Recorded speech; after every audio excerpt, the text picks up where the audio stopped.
दोस्तों, आप सभी का बहुत बहुत स्वागत है हमारे चैनल में। इस वीडियो के अंदर अभी हम लोग लूसेंट सामान्य ज्ञान इससे रिलेटेड जो है इम्पोर्टेंट 40 क्वेश्चन इस वीडियो में देखने वाले हैं। तो आप इस वीडियो को बहुत ध्यान से लास्ट तक देखिए। चैनल पर नया है तो चैनल को सब्सक्राइब करके बेल आइकन प्रेस करें।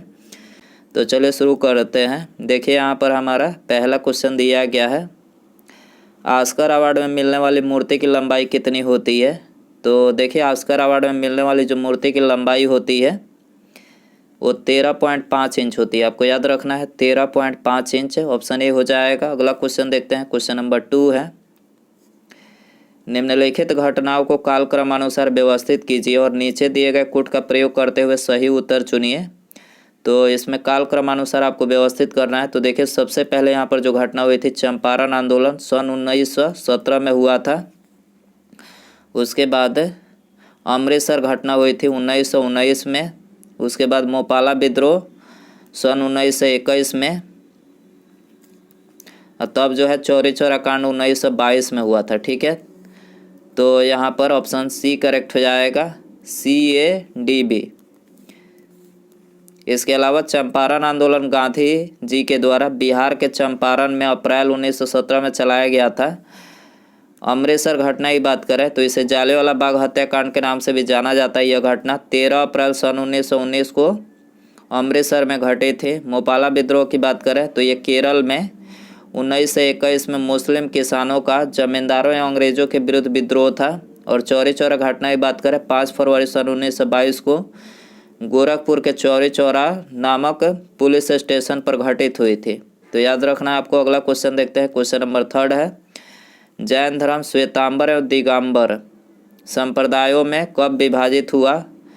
तो देखिए, जैन धर्म श्वेतांबर और दिगंबर संप्रदायों में चंद्रगुप्त मौर्य के समय में जो है विभाजित हुआ था। ऑप्शन ए हो जाएगा। अगला क्वेश्चन देखते हैं, मुंबईयान नामक पद शैली के जन्मदाता बाबर ने अपनी आत्मकथा तुझके बावरी किस भाषा में लिखी। तो देखिए, तुझके बावरी जो है ये लिखे थे तुर्की भाषा में। ठीक है, ऑप्शन सी यहाँ पर हो जाएगा। अगला क्वेश्चन है, बाबर का जन्म फरागना में हुआ था 14 फरवरी 1483 ईस्वी में। बाबर ने तुझके बावरी पुस्तक लिखी जिसमें भारत के बारे में भी लिखा गया है। तो याद रखना। अगला क्वेश्चन है, क्वेश्चन नंबर 5 है, मराठों एवं अहमद शाह अब्दाली के मध्य लड़े गए पानीपत के तृतीय युद्ध के समय पेशवा कौन था। मराठों एवं मोहम्मद शाह अब्दाली के मध्य लड़े गए पानीपत के तृतीय युद्ध के समय पेशवा कौन था। तो देखिए, उस समय पेशवा बालाजी बाजीराव था। ठीक है, बालाजी बाजीराव, बी हो जाएगा। अगला क्वेश्चन है, कृष्णा नदी पर स्थित श्रीशैलम बांध किस राज्य में स्थित है। तो देखिए, श्रीशैलम जो बांध है तो ये आंध्र प्रदेश में स्थित है। ऑप्शन डी करेक्ट हो जाएगा। आंध्र प्रदेश में कृष्णा नदी बंगाल की खाड़ी में गिरती है। कृष्णा नदी महाराष्ट्र के महाबलेश्वर से निकलती है तथा महाराष्ट्र, कर्नाटक, तेलंगाना और आंध्र प्रदेश में बहते हुए बंगाल की खाड़ी में मिल जाती है। इसकी कुल लंबाई कितनी है, 14 से 1 किलोमीटर है। कोयना, तुंगभद्रा और भीम इसकी प्रमुख सहायक नदियां हैं।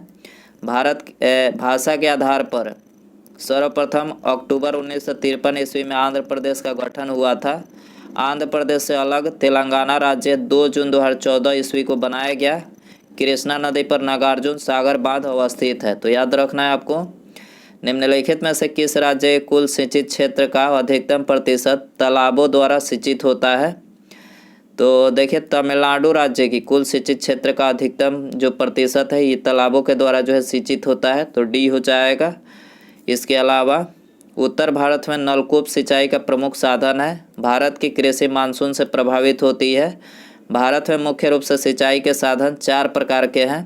पहला कुओं द्वारा सिंचाई, दूसरा नलकूपों द्वारा, तालाबों द्वारा और चौथा नहर द्वारा सिंचाई। तो याद रखना है। अगला क्वेश्चन है, सतोपंथ ग्लेशियर अवस्थित है। तो देखिए, सतोपंथ ग्लेशियर जो है उत्तराखंड में अवस्थित है। डी हो जाएगा।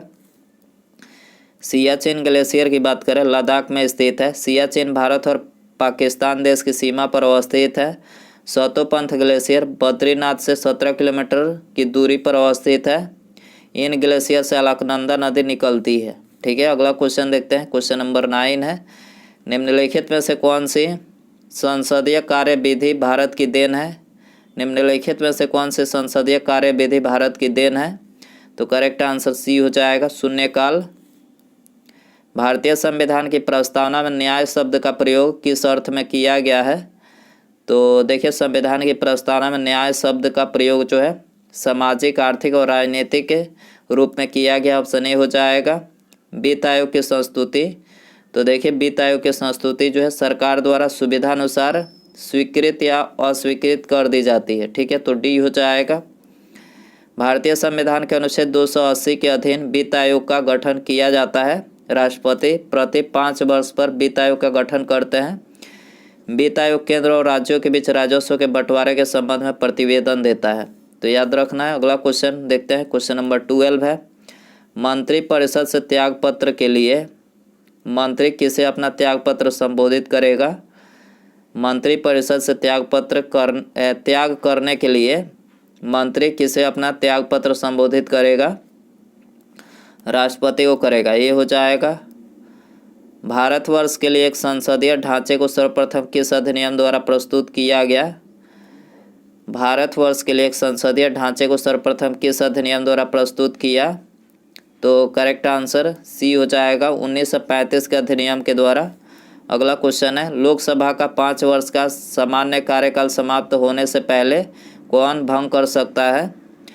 तो देखिए, इसे जो है राष्ट्रपति प्रधानमंत्री की सिफारिश पर लोकसभा का जो कार्यकाल 5 वर्ष का होता है समाप्त होने से पहले जो ये राष्ट्रपति प्रधानमंत्री की सिफारिश पर कर सकता है। ठीक है, निम्नलिखित अनुच्छेदों में से कौन एक राज्य सरकार को ग्राम पंचायतों को संगठित करने का निर्देश देता है? कौन सा अनुच्छेद है? अनुच्छेद 40 है।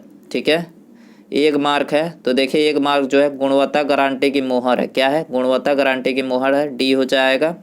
राष्ट्रपति के निर्वाचन में निम्नलिखित में से कौन भाग नहीं लेता है? तो राष्ट्रपति के निर्वाचन में लोकसभा का गैर निर्वाचित सदस्य, लोकसभा का गैर निर्वाचित सदस्य जो है इसमें भाग नहीं लेता है, सी हो जाएगा। आधार कार्ड के जनक कौन है? आधार कार्ड के जनक कौन है? करेक्ट आंसर बी हो जाएगा, नंदन नीलेकर्णी जो है आधार कार्ड के जनक है। चतुर्थ स्तंभ किसे कहा जाता है? वेरी इंपॉर्टेंट क्वेश्चन, चतुर्थ स्तंभ किसे कहा जाता है? प्रेस एंड समाचार पत्र को कहा जाता है, डी हो जाएगा। दृश्य निर्यात और दृश्य आयात के अंतर को क्या कहा जाता है? तो देखिए, इसको जो है व्यापार शेष कहा जाता है। क्या कहा जाता है? व्यापार शेष, ये हो जाएगा। मुद्रा अवमूल्यन का परिणाम होता है, मुद्रा अवमूल्यन का परिणाम होता है, करेक्ट आंसर बी हो जाएगा। निर्यात में वृद्धि और भुगतान संतुलन में सुधार, निर्यात में वृद्धि और भुगतान संतुलन में सुधार। तिब्बत के पठार के समुद्र तल से औसत ऊंचाई है, तिब्बत के पठार के समुद्र तल से औसत ऊंचाई 5 किलोमीटर है, डी हो जाएगा। भारत में निम्नलिखित में से कौन सी पर्वतीय श्रेणी केवल एक ही राज्य में फैली है? तो देखिए, एक ही राज्य में अजंता फैली है, अजंता, बी हो जाएगा। अगला क्वेश्चन है, पद्म भूषण सम्मान प्राप्त करने वाले भारत के पहले पैरा एथलीट कौन बने हैं?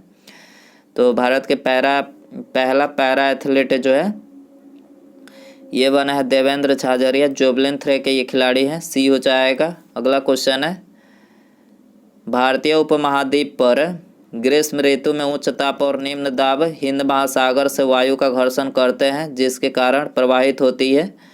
तो देखिए, जिसके कारण जो है दक्षिण पश्चिम मानसून प्रवाहित होती है। ठीक है, ये हो जाएगा। अगला क्वेश्चन है, भारत के निम्नलिखित क्षेत्रों में से कौन सा कपास का अधिकतम मात्रा में उत्पादन करता है? तो कपास का अधिकतम मात्रा में उत्पादन करता है उत्तर पश्चिम और पश्चिमी भारत। ठीक है, उत्तर पश्चिम और पश्चिमी भारत करता है, बी हो जाएगा। अगला क्वेश्चन है, इसके अलावा गुजरात और महाराष्ट्र भारत में मुख्य कपास उत्पादक राज्य है। कपास की खेती काली मृदा में अधिक मात्रा में होती है। उत्तर प्रदेश में सबसे अधिक गन्ना यानी ईख का उत्पादन होता है। कपास की जन्मभूमि भारत को माना जाता है। कानपुर को उत्तर भारत का मैनचेस्टर कहा जाता है। चीनी का अधिकतम मिल महाराष्ट्र में स्थित है। ठीक है, अलमट्टी बांध किस नदी पर है? अलमट्टी बांध किस नदी पर है? कृष्णा नदी पर। ठीक है, डी हो जाएगा। अलमट्टी बांध जो है परियोजना उत्तरी कर्नाटक में कृष्णा नदी पर स्थित है। यह परियोजना 2005 में बनकर तैयार हुई थी। हीराकुंड बांध महानदी पर स्थित है। कोसी नदी अपने मार्ग बदलने के लिए कुख्यात है। कोसी नदी को बिहार का सुख कहा जाता। अगला क्वेश्चन है, देश के निम्नलिखित किस राज्य में सबसे पहले सूर्योदय होता है? तो देखिए सबसे पहले जो सूर्योदय होता है वो होता है अरुणाचल प्रदेश में। ठीक है, सी हो जाएगा। निम्नलिखित में से किस राज्य में मार्च 2023 तक सभी घरों में नल कनेक्शन देने की योजना बनाई गई है? तो नल कनेक्शन देने की योजना 2023 तक अरुणाचल प्रदेश में बनाई गई है। डी हो जाएगा। अगला क्वेश्चन है, चावल की खेती के लिए आदर्श जलवायु परिस्थितियां हैं। तो करेक्ट आंसर ये हो जाएगा 100 सेंटीमीटर से अधिक वर्षा और 25 सेंटीमीटर 25 डिग्री सेल्सियस से ऊपर ताप। ठीक है, 100 सेंटीमीटर से अधिक वर्षा और 25 डिग्री सेल्सियस से ऊपर ताप जो है ये चावल की खेती के लिए आदर्श जलवायु है। प्राणियों और पादपों की जातियों में अधिकतम विविधता मिलती है। तो ये उष्णकटिबंध के आर्द्र वनों में मिलती है। उष्णकटिबंध के आर्द्र वनों में ऑप्शन ए हो जाएगा। भारी मशीनों में स्नेहक के रूप में किस वस्तु का इस्तेमाल किया जाता है? भारी मशीनों में स्नेहक के रूप में किस वस्तु का इस्तेमाल किया जाता है? तो ग्रेफाइट का इस्तेमाल किया जाता है। बी हो जाएगा। स्पंज क्या है? स्पंज क्या होता है? तो जीव होता है। ठीक है, जीव। डी हो जाएगा। अगला क्वेश्चन है, भूमंडलीय तापन का मुख्य कारण किसकी वृद्धि है? तो देखिए भूमंडलीय तापन का मुख्य कारण कार्बन डाइऑक्साइड की वृद्धि है। सी हो जाएगा। ध्वनि को आँखों के रूप में प्रयोग करने वाला प्राणी है। ध्वनि को आँखों के रूप में प्रयोग करने वाला प्राणी कौन सा है? तो करेक्ट आंसर बी हो जाएगा, चमगादड़। राइबोसोम्स की रचना में होती है। राइबोसोम्स की रचना में होती है। करेक्ट आंसर बी हो जाएगा, आरएनए तथा प्रोटीन्स। ठीक है, यक्ष्मा के रोगियों में निम्नलिखित में से कौन सी औषधि प्रभावशाली होती है? यक्ष्मा के रोगियों में कौन सी औषधि प्रभावशाली होती है?